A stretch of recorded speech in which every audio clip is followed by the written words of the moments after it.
नमस्ते दोस्तों, स्वागत है आपका हमारे यूट्यूब चैनल पे। दोस्तों, आज से हम क्लास 9th और क्लास 10th की मैथ्स की क्लास स्टार्ट कर रहे हैं। तो दोस्तों, आज की ये हमारी क्लास 9th की फर्स्ट क्लास है। तो दोस्तों, यदि आपने हमारे चैनल को सब्सक्राइब नहीं किया है तो हमारे चैनल को सब्सक्राइब कर ले और साथ ही जो बेल आइकन है उसे भी ऑन कर ले, जिससे दोस्तों हम जो भी नए वीडियो अपलोड करेंगे आपके तक वह पहुंचते रहेंगे।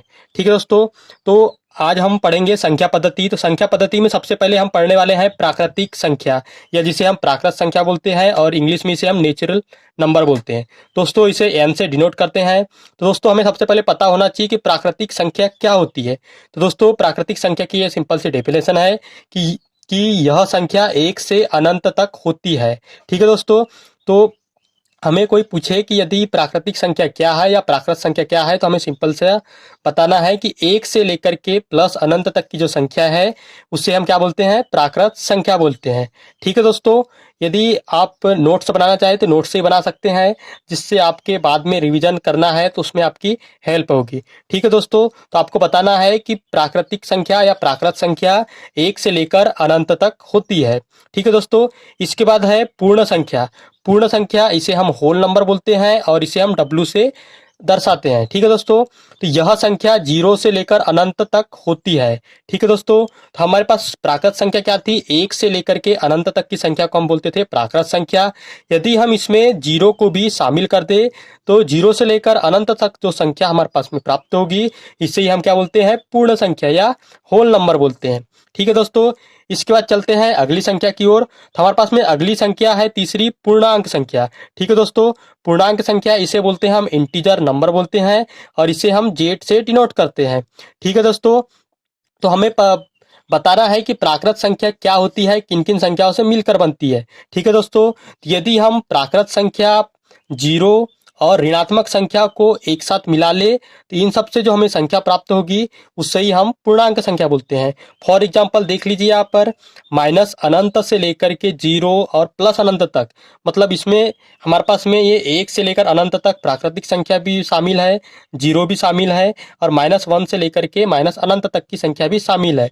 मतलब इन सभी तीनों संख्याओं को मिलाकर के जो हमारे पास संख्या प्राप्त होगी उससे ही हम क्या बोलते हैं, पूर्णांक संख्या बोलते हैं। ठीक है दोस्तों, इसके बाद में हमारे पास में अगली संख्या आती है परिमेय संख्या। ठीक है दोस्तों, परिमेय संख्या इसे हम बोलते हैं रेशनल नंबर बोलते हैं। तो वे संख्या जिन्हें p बटे क्यू के रूप में हम लिख सकते हैं तो उससे ही हम क्या बोलते हैं, परिमेय संख्या बोलते हैं या रेशनल नंबर बोलते हैं। ठीक है दोस्तों, इस तो हमें बताना है कि परिमेय संख्या क्या होती है। तो हम बताएंगे कि वे संख्या जिन्हें हम p बटे क्यू के रूप में दर्शा सकते हैं उन्हें बोलते हैं हम परिमेय संख्या। ठीक है दोस्तों, लेकिन इसके साथ में कुछ कंडीशन होती है। तो यहाँ पर हमारे पास में कंडीशन ये है कि हमारे पास q का मान हमेशा मतलब शून्य नहीं होना चाहिए, मतलब 0 नहीं होना चाहिए। q नॉट इक्वल 0, मतलब जो है हर का मान हमारे पास कभी भी शून्य नहीं होना चाहिए। और दूसरी शर्त ये है कि हमारे पास में p और q मतलब अंश और हर के मान क्या होना चाहिए, पूर्णांक में होना चाहिए। ठीक है दोस्तों, हम आपको एग्जाम्पल से बता रहे हैं कि परिमेय संख्या हमारे पास कौन कौन सी हो सकती है। तो आप यहाँ पर देख सकते हैं 1 है, 3 है, 5 है, 5/7 है, उसी के साथ में 12/9, 24/100, मतलब जो भी संख्या हम अंश बटे हर के रूप में दर्शा सकते हैं वह क्या होती है, परिमेय संख्या होती है। दोस्तों, आप कहेंगे कि यहाँ पर एक तो सिर्फ सिर्फ यहाँ पर क्या है, एक ही संख्या है, मतलब यहाँ पर इसके हर में तो कुछ भी नहीं है, तो ये कैसे परिमेय संख्या हो सकती है। तो दोस्तों, यदि किसी संख्या के हर में कुछ नहीं है मतलब हमेशा क्या होता है, 1 होता है। उसी प्रकार 3 है, 3 के अपान में कुछ नहीं, मतलब इसके हर में क्या क्या है, 1 है। तो दोस्तों, आप यहाँ पर देख सकते हैं, यहाँ पर एक यह भी अंश बटे हर के रूप में प्राप्त हो गया, 3/1 प्राप्त हो गया, मतलब यह क्या है, एक परिमेय संख्या है। उसी प्रकार 5 भी एक परिमेय संख्या है। दोस्तों, एक चीज आपको हर समय कंफ्यूजन में डालती है, वह है 0/1। आप बताइए कि यहाँ पर ये कौन सी संख्या है। ठीक है दोस्तों, तो दोस्तों यह 0/1 क्या है, कि परिमेय संख्या है। आप बोलेंगे कैसे है, तो दोस्तों हमने आपको अभी बताया था कि परिमेय संख्या की डेफिनेशन क्या होती है, वे संख्या जिन्हें हम p बटे क्यू के रूप में लिख सकते हैं वे परिमेय संख्या कहलाती है। साथ ही उसके हर में क्या होना चाहिए, शून्य नहीं होना चाहिए। तो दोस्तों, आप देख सकते हैं ये अंश बटे हर के रूप में हम इसको दर्शा सकते हैं, 0/1 है। साथ ही हमारी जो शर्त है कि इसका जो हर है यह शून्य नहीं होना चाहिए। तो दोस्तों यहाँ देख सकते हैं आप, इसका जो हर है यह शून्य नहीं है, क्या है, 1 है। तो अतः यह क्या है, एक परिमेय संख्या है। ठीक है दोस्तों, आपको मुझे उम्मीद है कि आपको परिमेय संख्या क्या है यह भी समझ आ गया होगा। दोस्तों इसके बाद चलते हैं, अगली संख्या हमारे पास में अपरिमेय संख्या है। इसे हम इंग्लिश में इरेशनल नंबर बोलते हैं। वे संख्या जिन्हें हम p/q के रूप में नहीं लिख सकते हैं उन्हें हम क्या बोलते हैं, अपरिमेय संख्या कहते हैं। ठीक है दोस्तों, हमारे पास में फॉर एग्जाम्पल के लिए क्या है, √2, √3, √5, √7, √8, √20, इसी प्रकार क्या है पाई, यह भी क्या है, कि अपरिमेय संख्या है। ठीक है दोस्तों आप कहेंगे कि आपने √4 या √9 क्यों नहीं लिया यहाँ पर। तो दोस्तों √4 का मान हमारे पास में क्या कितना होता है, 2 होता है, और √9 का मान कितना होता है, √3 होता है। तो दोस्तों 2 और 3 आप देख सकते हैं ये क्या है, ये कि परिमेय संख्या है। ठीक है दोस्तों, तो इस प्रकार जो भी पूर्ण वर्ग संख्या होगी वह क्या होगी, या वह परिमेय संख्या होगी, ना कि अपरिमेय संख्या होगी। ठीक है दोस्तों, इसके बाद चलते हैं अगली संख्या की ओर। अगली संख्या हमारे पास में क्या है, भाज्य संख्या है। तो दोस्तों हमें पता होना चाहिए कि भाज्य संख्या क्या है। तो आप यहाँ परिभाषा देख सकते हैं, एक से बड़ी वे प्राकृतिक संख्या जो एक या स्वयं के अलावा किसी और से भी विभाजित हो जाए, हम क्या बोलेंगे, उसे भाज्य संख्या बोलेंगे। ठीक है दोस्तों, फॉर एग्जाम्पल देखते हैं, पहले एक बार आप डेफिनेशन फिर से देख लीजिए कि एक से बड़ी वे प्राकृतिक संख्या जो एक या स्वयं के अलावा किसी और से भी विभाजित हो उसे हम क्या बोलते हैं, भाज्य संख्या कहते हैं। ठीक है दोस्तों, तो हमारे पास में मान लीजिए एक संख्या हमने एग्जाम्पल के लिए लिया 4। तो दोस्तों देख सकते हैं यहाँ पर 4 किस किस से विभाजित हो रहा है, 1, 2 और 4 से भी विभाजित हो रहा है।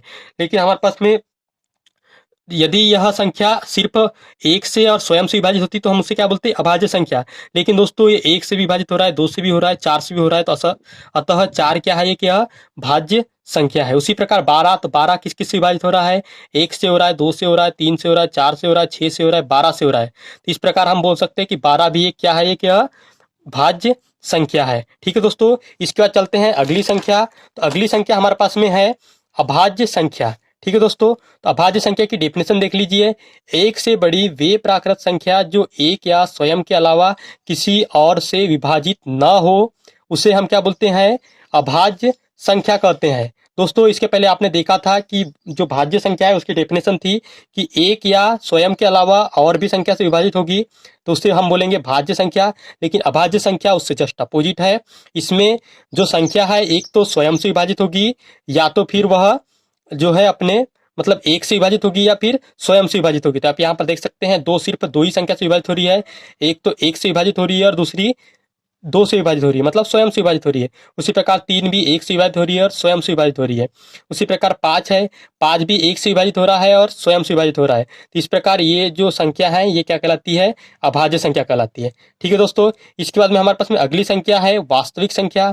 तो दोस्तों वास्तविक संख्या क्या होती है, तो ऊपर दी गई सभी संख्याओं के सम्मिलित रूप को हम क्या बोलते हैं, वास्तविक संख्या कहलाती है या होती है। ठीक है दोस्तों, हमने इसके ऊपर की जो भी संख्या पढ़े, प्राकृतिक संख्या, पूर्ण संख्या, पूर्णांक संख्या, परिमेय संख्या, अपरिमेय संख्या, भाज्य संख्या, अभाज्य संख्या, इन सभी संख्याओं के सम्मिलित रूप को या इन सभी को हम सम्मिलित रूप से क्या बोलेंगे, वास्तविक संख्या या रियल नंबर बोलेंगे। ठीक है दोस्तों, तो इसे हम संख्या रेखा पर किस प्रकार दर्शाएंगे, तो दोस्तों संख्या रेखा पर दर्शाने के लिए सबसे बीच में सबसे सेंटर में हम 0 रखते हैं। सेंटर के राइट की ओर हम +1, +2, +3 इस प्रकार हम अनंत तक लिखते जाते हैं। ठीक है दोस्तों, उसी प्रकार हमारे पास में ये क्या हो गई, ये हमने प्राकृतिक संख्या को हमने दर्शा लिया 1 से लेकर अनंत तक।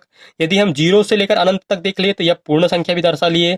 उसके बाद दोस्तों -1, अगर हम लेफ्ट की ओर चले तो इधर आ जाएगा -1, -2, -3, इसी प्रकार अनंत तक माइनस अनंत तक चल जाएगा। ठीक है दोस्तों, तो इन सभी तीनों संख्याओं के सम्मिलित रूप को हम क्या बोल देंगे, पूर्णांक संख्या। ठीक है दोस्तों, अब हमें इससे इस संख्या रेखा में अपरिमेय संख्या को भी दर्शाना है, मतलब परिमेय संख्या को भी दर्शाना है। तो हमने मान लीजिए हमारे पास में एक परिमेय संख्या क्या है, 1/2। 1/2 कहने का तात्पर्य क्या है, आधा है। तो आधा कहाँ पर आ जाएगा, 0 और 1 के बीच में। दोस्तों 1/2 को हमने यहाँ बीच में दर्शा लिया। इस प्रकार देख सकते हैं हमने यहाँ पर परिमेय संख्या को भी दर्शा लिया। उसी प्रकार हम अपरिमेय संख्या को भी दर्शा लेंगे। तो इस प्रकार जो हमारे पास में पूरी जो हमारे पास संख्या रेखा प्राप्त हुई, इसी को हम संख्या रेखा कहते हैं। ठीक है दोस्तों, आज के वीडियो में इतना ही।